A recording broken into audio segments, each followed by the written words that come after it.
Hello, my friends, and welcome back. Thank you very much for being with me again today.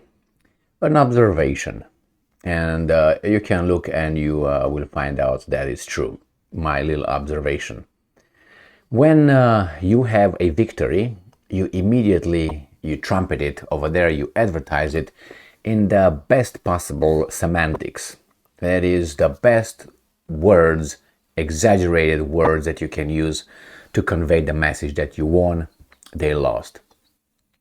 When they are, I don't know, let's say winning here and there, and you're losing here and there, you don't do that, obviously. Say, hey, we lost like dumbasses here. Now you're gonna say, well, situation is a little bit complicated, we're still winning and so on, and then you come and say, well, actually we're just focusing on something else. You don't go straight to say, hey, admit it, hey, we lost and that's it, like you would say, hey, we won with them up. No. What's strange here is that the media, the Western media, and not only started, I'm talking about the ones that were saying that we're winning all the time here, and they started telling us that the Russian military and their weapons are not really junk and rusty BS from the Soviet times. Because this is what they've been saying every day, all day, since the beginning of the Ukraine saga. And I noticed that in the past, I would say 2 weeks, there were some articles that were very uncommon for the way they portrayed the reality in Ukraine, which is the Russians' planes are old and bad, their defense systems are crap, the drones are outdated and they need the Iranians to use them, their Kinzhals suck because we, with the Patriot systems, we destroy them all. The military is the personnel. The fighters are drunk, are rowdy, are not following orders, are not, bad and untrained, not very well supplied with weapons and anything they can, disorganized and so on. Well, we started finding out that actually, no, it's not like that. We find out that actually their missiles hit the right things. Their planes are not as bad. The military, the personnel is not that untrained. I made a video about 2 days ago when it was a former Azov battalion commander. I didn't know that. It was pointed out to me by one of my friends. And I said, oh, I didn't even look over that. And I thank you very much for pointing that out to me. Where he said he was mentioned as a colonel commander in Bakhmut. And I can't remember, I think the first name was Andrei. I can't remember the last name. And he said that actually he was telling, I think, CNN, that, hey, in an interview with the Western media anyway, the Russians are actually very well prepared. They have good weapons, as not like these guys say, and a very good jamming and communication system. All right, that tells me technology is there. It's not like you have a club and you just hit it. So we have here another article saying the same thing about the Russians' jamming system. So electronic warfare is very good, and this is according to the Russian, jamming system is very good, according to the good side. And according to these guys that I have this article right here, the Russians destroyed about 10,000 drones coming from the other side, which is NATO provided and all that. So let's see this article. This comes from Business Insider, so it seems like they start changing the tune here. This is from today, May 22nd, 2023. Ukraine is losing 10,000 drones a month to Russian electronic warfare systems that send fake signals and screw with their navigation, researchers say. They found this out a long time ago, but only now the researchers are allowed to publish their thing, or their studies are published by these guys. That's how it goes. Both ways, don't get me wrong. What's this? It's a training with... Anyway, yeah, let's take it. I'm going to send it home. This leg. He's in a ballet. Okay. Good balance, my boy. A new report estimates that Ukraine is losing roughly 10,000 drones every month. every month. A sophisticated electronic warfare system is among Russia's biggest strengths, researchers said. Sophisticated. They wouldn't use this kind of verbiage before. When I don't know, about maybe 5, 6, 7 years, 6 years, maybe something like that. If you remember, it was an airplane, a reconnaissance spy plane, NATO spy plane, going in close to Crimea, over the Black Sea, and it says that they turned back because they started being jammed and they were losing altitude and so on. And everybody was saying, "Oh my God, they're so good." Everybody being one side. The other side was, "Nah, we just decided that we had enough and the mission was accomplished." Some people say, "No, the jamming equipment worked on that and disabled the whole thing and they got scared and left." All right, the truth is somewhere in the middle.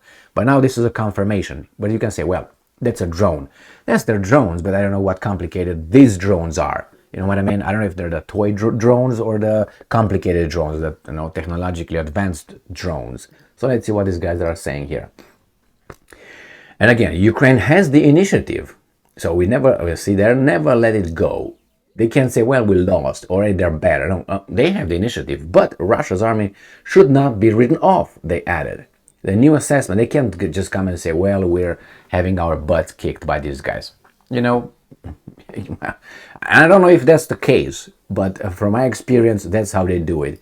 They say, yeah, they trickle down a few information to us, like these things with 10,000, but then they have to balance it like, hey, Ukraine is actually winning, has the initiative. How in the fuck you have the initiative when, if you look over the map, you're just going back all the time now? What's going on? Look at Bakhmut, for instance, the last loss, which they turned it into a weak victory now. I'm talking about the Ukrainians and the NATO. A new assessment of Russia's current military capabilities on the front line has estimated that its forces are taking down around 10,000 Ukrainian drones every month. Electronic warfare is I'm quoting, critical component of Russia's tactics and is contributing to the staggering losses.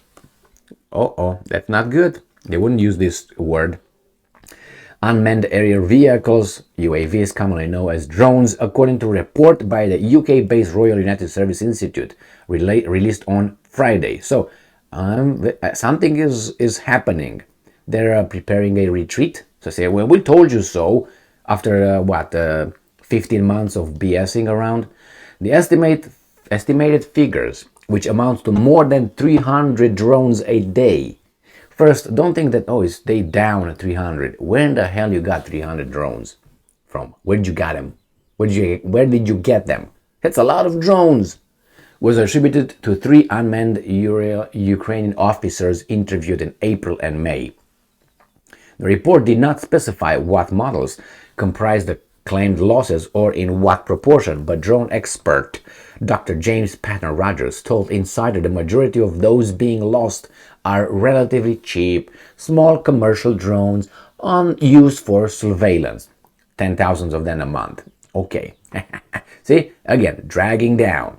I don't know if that's true, but just pay attention. They give you a warm one, and then they give you a hot one, and they give you a cold one, and give you an ice one.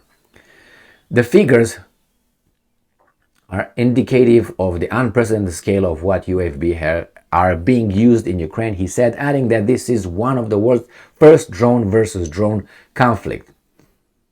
Who's walking over there? Okay. Patton Rogers said that while the fighters are likely overestimated, by whom? By the Ukrainians? They underlined just how effective Russia's electronic warfare has become at countering Ukraine's extensive use of drones. They don't have people anymore, probably.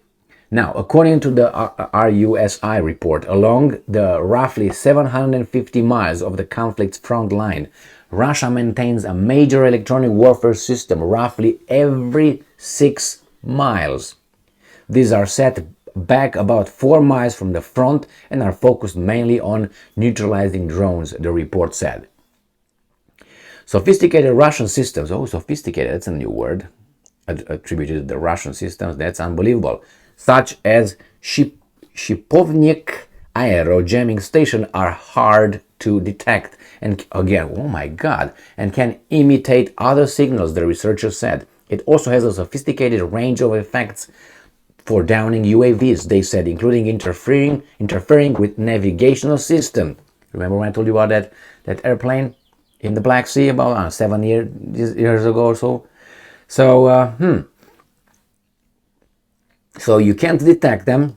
They are very good at doing what they do. They do more than they do, and there's located along, supposedly, according to these guys, allegedly, reportedly, all the 750 roughly miles long attack line. So when you see these guys saying, hey, some drones passed that, maybe they were launched from Russian territory, I have no idea. But nevertheless, look for more articles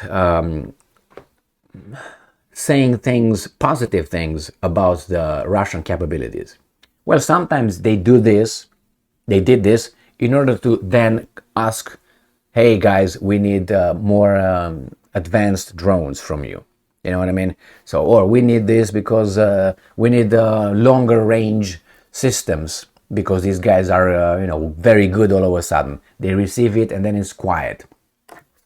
So same with the airplanes. Well, we need something else. We can't use the Soviet era MiGs and Sukhois. We need the F-16s. Now they're gonna get them.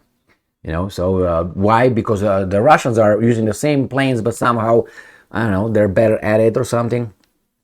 So you show that you're ill prepared, so they can give you more and better equipment. So I don't know if this is one of those goals, but probably they will take advantage and say, hey, we need your most sophisticated drones technology. Not technology, the tools, the drones. They don't want to build it. You build it. You go to work and work for us, and we die for you. So the Russian cannot come to your door the next day. That's how the story goes. All right, because they're imperialistic and they have 740 military locations on this planet, the Russians, and they want to recreate the Soviet Union, and they want to subjugate Europe and all its values. Values that a lot of us do not subscribe to, but we have to because they tell us they should be our values. Didn't you notice this? That we are told here in the States and Europe that we should have certain values. But who are those guys? Von der Leyen, Borrell, and other. You know what I mean? But hey, those are the European values. Those are American values. Those are Western values. What if am I? And why do you tell me what are the values and don't let me decide what are my values? Oh, you know better? You see those things with the values? They tell us you have to be like that. No, that's not one of my values. Oh my God, you're a bad person. No, you're an idiot. You want to destroy my civilization with your values. Like, I know I can't say it here, but you know what I mean. Thank you very much for being with me again today. Stay strong, stay smart, look for the truth, and be just.